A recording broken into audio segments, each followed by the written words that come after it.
কবরের পাশে দাঁড়িয়ে সূরা ফাতিহা, নাস, ফালাক সহ বিভিন্ন দোয়া বা অন্যান্য আরো সূরা পড়ার বিধান কি?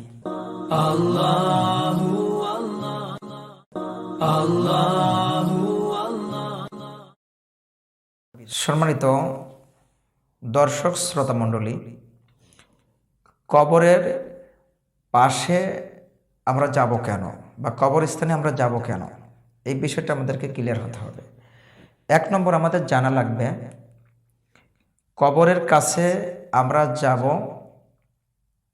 আমাদের নিজেদের স্বার্থের জন্য নাকি কবরবাসীদের স্বার্থের জন্য। জি, এক নম্বর, আমরা যাব আমাদের নিজেদের ব্যক্তিগত উপকারের জন্য, নিজের স্বার্থের জন্য। আল্লাহ রাসূল সাল্লাল্লাহু আলাইহি ওয়াসাল্লাম তিনি তো আমাদেরকে হাদিসের মাধ্যমে যে জিনিসটা জানিয়েছেন, প্রথমত তিনি কবর জিয়ারত করতেই নিষেধ করেছিলেন। তারপরে তিনি অনুমতি দিয়েছেন কবর জিয়ারত করার জন্য, এই মর্মে যে ফাইন্নাহা তুযাক্কিরুল মাউত, যাতে তোমাদের মৃত্যুর কথা স্মরণ হয়। তাহলে আমরা কবরস্থানে যাব আমাদের মৃত্যুর কথা যাতে স্মরণে আসে, আমরা যাতে বেশি বেশি মৃত্যুর কথা স্মরণে রাখতে পারি। তাহলে লাভটা হবে কি, আমি চিন্তা করব এই কাজটা করতে যাচ্ছি এটা খারাপ হচ্ছে, এই কাজটা করতে যাচ্ছি এটা পাপের কাজ হচ্ছে, আমি যদি এই কাজ করা অবস্থায় আমার মৃত্যু এসে যায় তাহলে আমার কি হতে পারে। এইভাবে যদি আমার আপনার মাথায় মৃত্যুর চিন্তাটা নিয়ে আসতে পারি, তাহলেই আমি আপনি কিন্তু ওই পাপের কাছ থেকে দূরে থাকতে পারবো।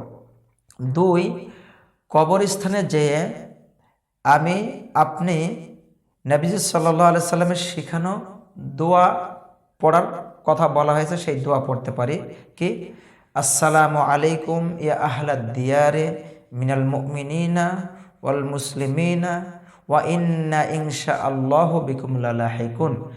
আপনি সালাম দিলেন কবরবাসীদেরকে, দেওয়ার পর আপনি বলছেন, হে কবরের অধিবাসীরা, মুমিন মুমিনাত। এখানে আরেকটি জিনিস, কোনো মুনাফিক বেনামাজি যারা মৃত্যুবরণ করেছে তাদের জন্য আল্লাহ রাসূল দোয়া করার কথা বলেন না, এই দোয়া তার প্রমাণ। কারণ এখানে বলা হচ্ছে যারা মুমিন মুমিনাত হিসেবে মৃত্যুবরণ করেছে তাদের জন্য আপনি দোয়া করছেন।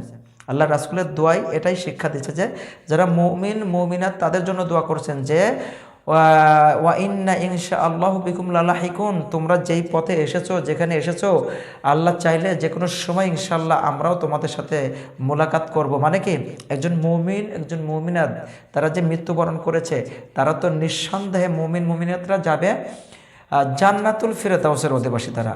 আর আমরাও যদি মুমিন মুমিনাত হয়ে মৃত্যুবরণ করতে পারি তাহলে আমরাও তাদের সাথে সাক্ষাৎ করব কোথায়, ফিল জান্নাহ, জান্নাতের মধ্যে। এই একটা শিক্ষা। তিন নম্বরে আসুন, নবী করিম সাল্লাল্লাহু আলাইহি সাল্লাম বা সাহাবী রিদওয়ান আল্লাহি আলাইহিম আজমাইন তারা কি কবরের কাছে যে কখনো সূরা ফাতিহা, নাস, ফালাক বা অন্যান্য সূরা পড়েছেন কিনা? যদি তারা পড়ে বা পড়ার ব্যাপারে আমাদের কাছে কোনো হাদিস আসে তাহলে আমরা সেইটা করতে পারবো, আর যদি না পড়েন বা এমন কোনো হাদিসে পাওয়া না যায় আমরা সেটা করতে পারবো না। তাহলে আমরা এবার হাদিস দিয়ে একটু যাচাই করি। সাহাবীরা কবরের পাশে যখন যেতেন তারা কখনোই সূরা ফাতিহা, নাস, ফালাক এগুলো পড়েন নাই, পড়ার ব্যাপারে কোনো হাদিসে পাওয়া যায় না।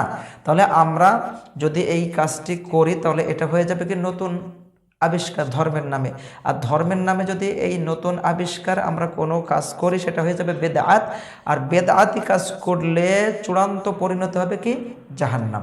সুতরাং কবরের পাশে যে সূরা ফাতিহা, নাস, ফালাক, ইখলাস সহ ইত্যাদি সূরা পড়া বেদআত, এগুলা পড়ার কোনো সহিহ বর্ণনা পাওয়া যায় না।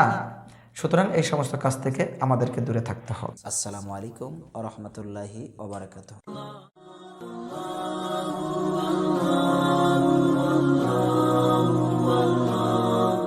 আল্লাহ